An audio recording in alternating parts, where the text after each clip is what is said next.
राष्ट्रीय महापर्व गणतंत्र दिवस के पूर्व दिवस पर आप सभी को ढेर सारी बहुत बहुत शुभकामनाएं।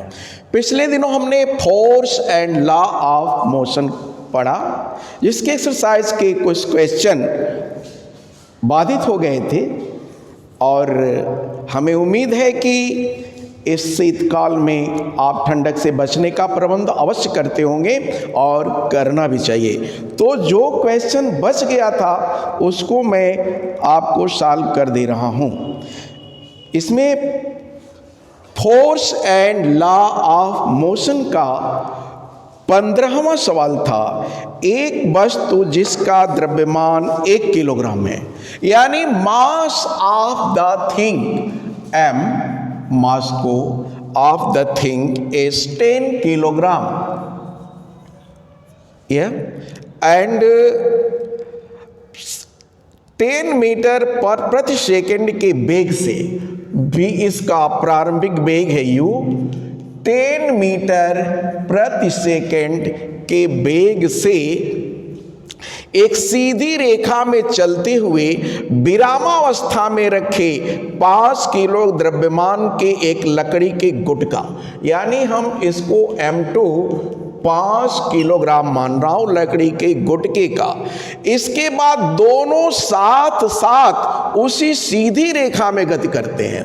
यदि हम M3 को मान लें M1 plus M2 is equal to 10 plus 5, ये 10 नहीं है 1 किलोग्राम है, 1 प्लस 5 किलोग्राम मीन्स M3 का वैल्यू 6 किलोग्राम हो जाता है। तो संघट्ट के पहले, यानी यह जो 1 किलोग्राम द्रव्यमान का जो वस्तु है 10 मीटर प्रति सेकंड के वेग से चल रही है और 5 किलोग्राम द्रव्यमान के पिंड से टकरा रही है, तो संघट्ट जब उनका जुड़न हो रहा है, दोनों एक में जुड़ जा रहे हैं, तो इससे पहले का और फिर उससे बाद का संवेग क्या होगा और आपस में जुड़ जाने पर उनका सम्मिलित वेग क्या बनेगा, इसे हमको प्राप्त करना है। तो इसका V2 क्या बनेगा यह देना है।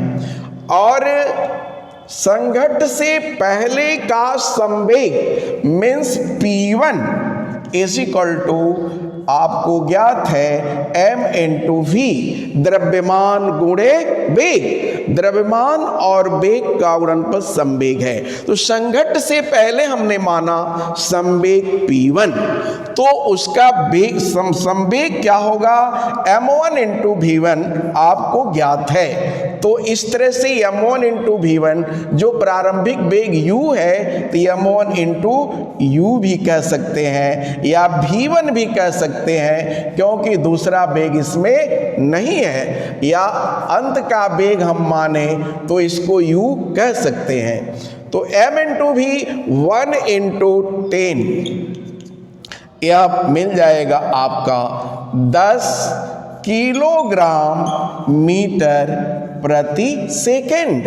और जब टक्कर हो रहा है तो आपको ज्ञात होगा संवेग संरक्षण का नियम, law of conservation of momentum, जिसमें पूर्व का संवेग बाद के ही संवेग के बराबर होता है, यानी P1 is equal to P2, therefore 10 kilogram metre प्रति सेकंड संघट्ट के बाद का भी वेग होगा संवेग। अब रहा सवाल, जब दोनों वस्तुएं जुड़ जा रही हैं, यानी 1 किलोग्राम का पिंड और 5 किलोग्राम का पिंड जब दोनों टक्कर के साथ जुड़ जा रहे हैं, तो उनका वेग क्या होगा, वही संवेग और फिर 5 किलोग्राम का द्रव्यमान प्लस 1 किलोग्राम का द्रव्यमान मीन्स M3 आप निकाले 6 किलोग्राम। तो द्रव्यमान गुणे वेग, यानी 10 बराबर 1 प्लस 5 इंटू v, तो इस तरह से 10 इज इक्वल टू 6 v2 आ जाएगा।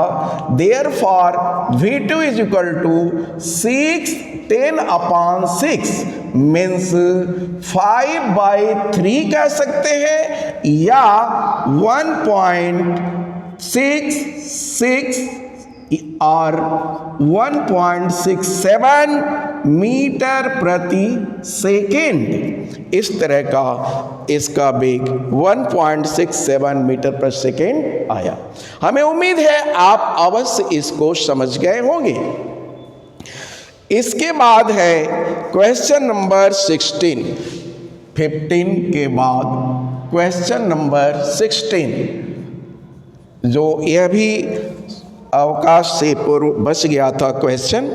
100 किलोग्राम द्रव्यमान की वस्तु का वेग, यानी m जो है 100 किलोग्राम है और इसका जो वेग है समान त्वरण से चलते हुए 6 सेकंड में 5 मीटर प्रति सेकंड, यानी t है 6 सेकंड। इस 6 सेकंड में 5 मीटर प्रति सेकंड से बढ़ करके 8 मीटर प्रति सेकंड हो जाता है। 8 मीटर प्रति सेकंड, यानी ये 100 किलोग्राम का जो पिंड है वस्तु, इसका वेग समान त्वरण से चलते हुए 6 सेकंड में, t का वैल्यू है 6 सेकंड, जो 5 मीटर प्रति सेकंड से 8 मीटर प्रति सेकंड हो जाता है। वस्तु के पहले और बाद के संवेगों का गणन करना, यानी P1 का और P2 का गणना करना है। कितना होगा? तो द्रव्यमान 100 किलोग्राम है और u है 5 मीटर प्रति सेकेंड, यानी P1 is equal to m into u के, जो 100 गुणे 5, यानी ये हो जाएगा 500 किलोग्राम मीटर प्रति सेकेंड। और P2 का वैल्यू 100 गुणे 8, बिकॉज v 8 मीटर प्रति सेकेंड हो जा रहा है, तो 100 गुणे 8, यानी यह हो गया 800 किलोग्राम मीटर प्रति सेकेंड। यह संवेग प्राप्त हुआ। तो पहले और बाद के संवेग की गणना आपने निकाल लिया। उस बल के परिमाण की गणना करें जो वस्तु पर आरोपित है। तो बल का परिमाण कितना होगा?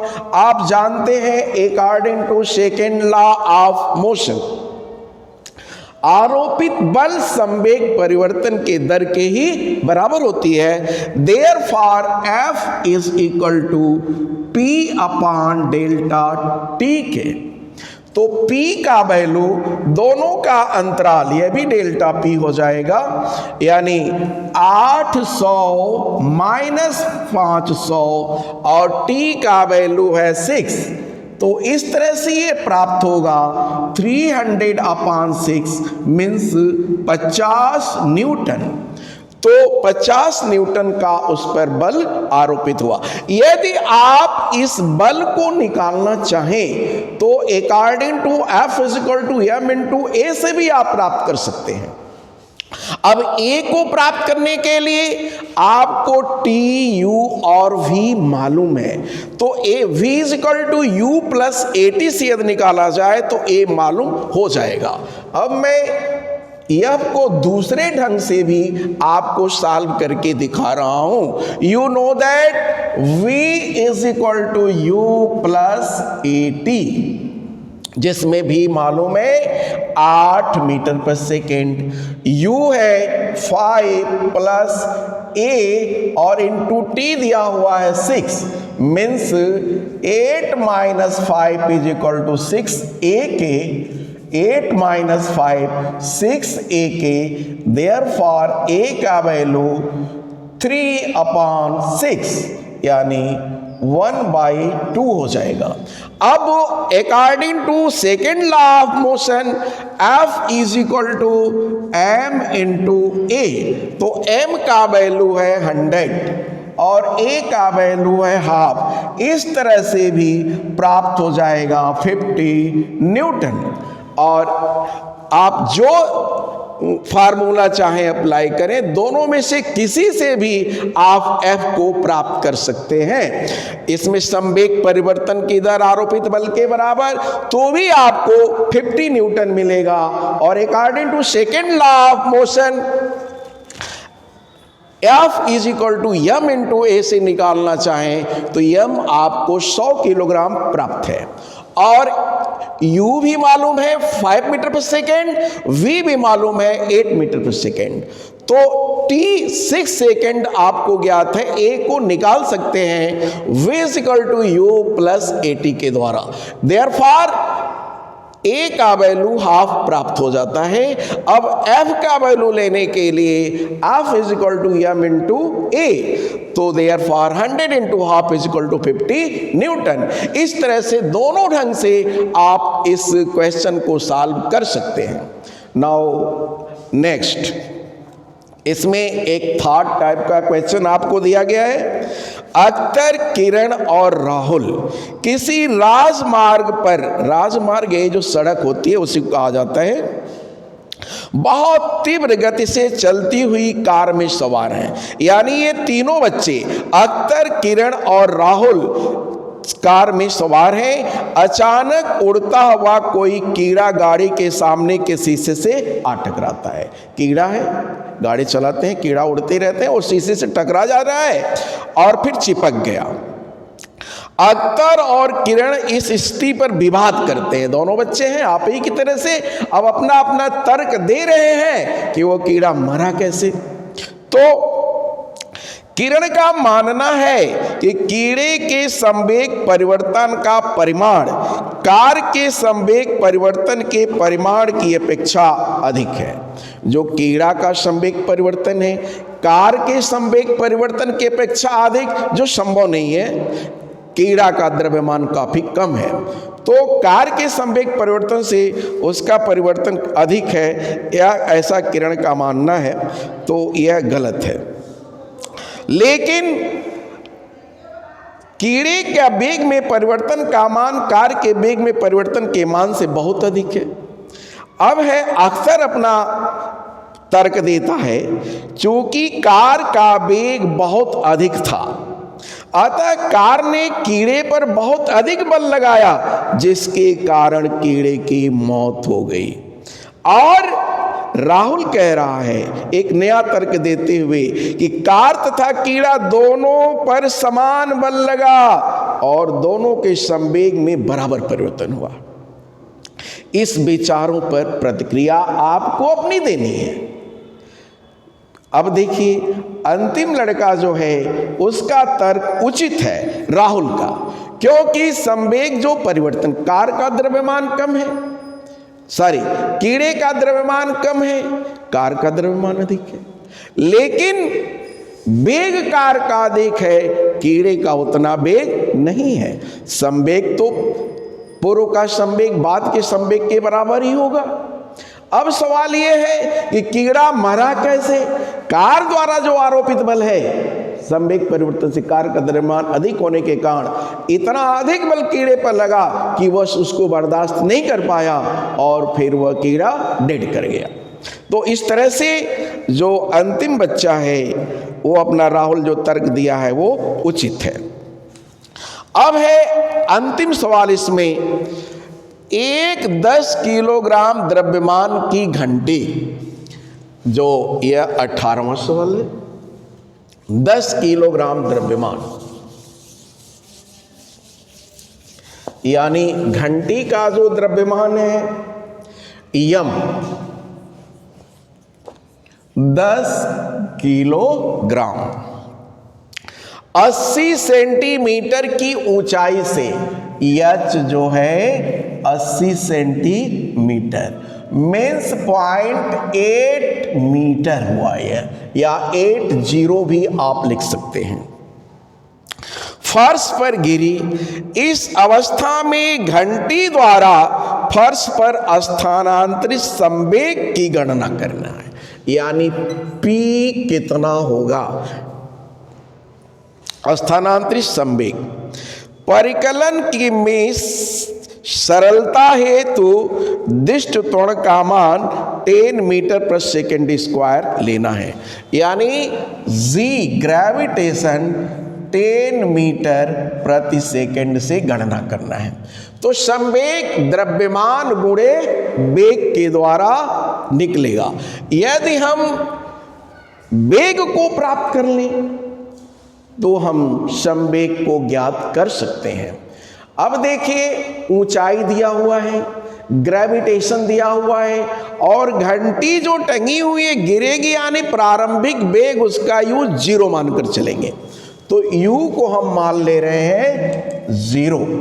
अब इससे हम संवेग वेग को v को प्राप्त कर लें तो हमको संवेग निकालने में सुगमता हो जाएगी। तो v को कैसे प्राप्त करेंगे? हमको u मालूम है, g मालूम है, और v का रिलेशन, तो v square is equal to u square plus 2gh के द्वारा हम v को निकाल सकते हैं। h भी दिया गया है, g का वैल्यू भी दिया गया है, और u 0 है। तो इस तरह से 0 plus 2 into 10, value of g 10 metre पर सेकेंड स्क्वायर है, 10 मीटर प्रति सेकेंड स्क्वायर g का वैल्यू है, और h दिया हुआ है 0.8 मीटर या 0.80 मीटर, एक ही चीज है। अब इस तरह से हम ये कह सकते हैं कि 16.0 v स्क्वायर का वैल्यू हुआ। Therefore v is equal to √16 यदि करें तो यह 4 मीटर प्रति सेकेंड मिल जाता है। अब हमको v प्राप्त हो गया, तो संवेग द्रव्यमान गुणे वेग आप जानते हैं, तो therefore p is equal to m into v के द्वारा प्राप्त हो जाएगा। m दिया हुआ है 10 किलोग्राम, और आपने v को प्राप्त किया 4 मीटर प्रति सेकेंड स्क्वायर।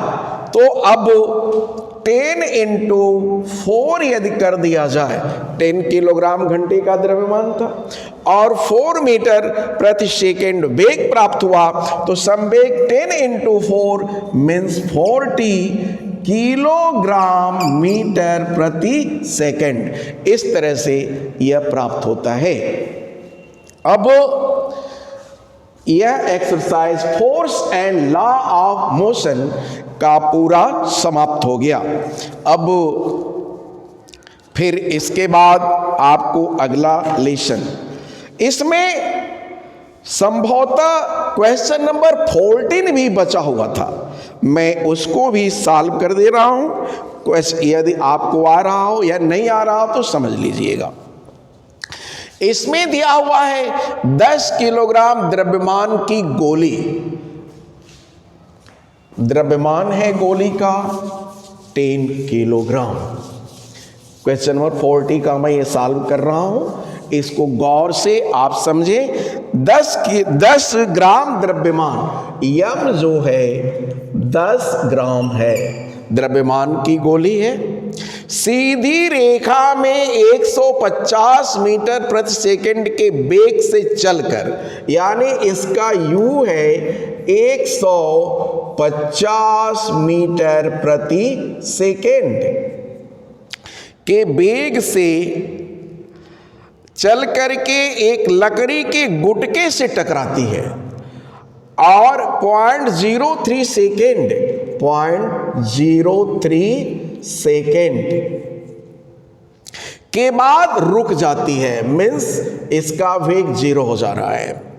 गोली लकड़ी को कितनी दूरी तक भेदेगी, यानी s कितना दूरी तक उसको छेद कर देगी, और लकड़ी के गुटके द्वारा गोली पर लगाए गए बल का परिमाण क्या होगा, F भी इसमें पूछा गया है। गोली पर कितना बल लगाएगी इसका परिमाण। देखिए 10 किलोग्राम की गोली है, 10 ग्राम की, 10 ग्राम मीन्स 0.01 किलोग्राम बन जाएगा, 1000 से डिवाइड कर देंगे तो 0.01 किलोग्राम की गोली है और 150 मीटर प्रति सेकंड के वेग से गतिमान है, 0.03 सेकंड में वह जो है एक गुटके से टकरा जाती है और उसके अंदर कितने गहराई तक वो चली जाएगी, इसी को हमको परिकलन करना है। तो एक तो हमको दूरी कितने अंदर तक चली गई, दूसरा कितना बल आरोपित हुआ, यह हमको बताना है। तो इन दोनों के लिए हमको ए को निकालना पड़ेगा और फिर हम अगले स्टेप को हल कर पाएंगे।